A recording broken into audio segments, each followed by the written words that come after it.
നമസ്കാരം, ജീവൻ ന്യൂസിലേക്ക് സ്വാഗതം.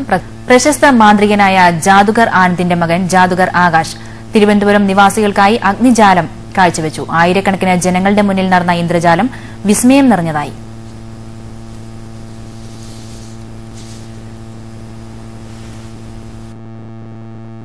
ചന്ദ്രശേഖരൻ നായർ സ്റ്റേഡിയത്തിൽ പ്രത്യേകം ക്ഷണിക്കപ്പെട്ട അതിഥികളുടെയും തലസ്ഥാനവാസികളുടെയും മുന്നിലാണ് ജാദുഗർ ആകാശ് തന്റെ പ്രകടനം കാഴ്ചവെച്ചത്. 40 പൂട്ടുകളിട്ട് ചങ്ങലയിൽ ബന്ധിപ്പിച്ച ഇദ്ദേഹത്തെ തലകീഴായി ക്രെയിൻ ഉപയോഗിച്ചാണ് വക്യോൽ കൂനയ്ക്കുള്ളിൽ എത്തിച്ചത്.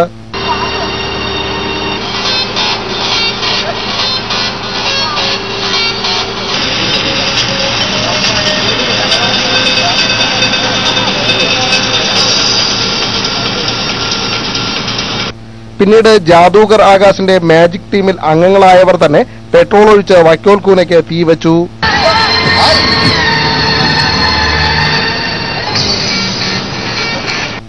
ആളിപ്പടരുന്ന വക്യോൽ കൂനയ്ക്കിടയിൽ നിന്നും ആകാശ് ഇഴഞ്ഞ് പുറത്തുവരുന്നത് കാണികളിൽ ഒരേ സമയം അത്ഭുതവും കൗതുകവും സൃഷ്ടിച്ചു.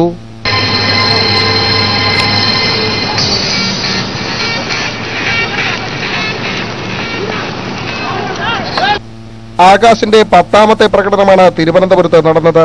ജീവൻ പോലും അപായപ്പെടാവുന്ന ഫയർ എസ്കേപ്പ് ലോകത്ത് തന്നെ ഏറ്റവും കൂടുതൽ തവണ അവതരിപ്പിച്ചിട്ടുള്ളത് താനാണെന്ന് ഉത്തർപ്രദേശ് സ്വദേശിയായ ഈ യുവാവ് അവകാശപ്പെടുന്നു.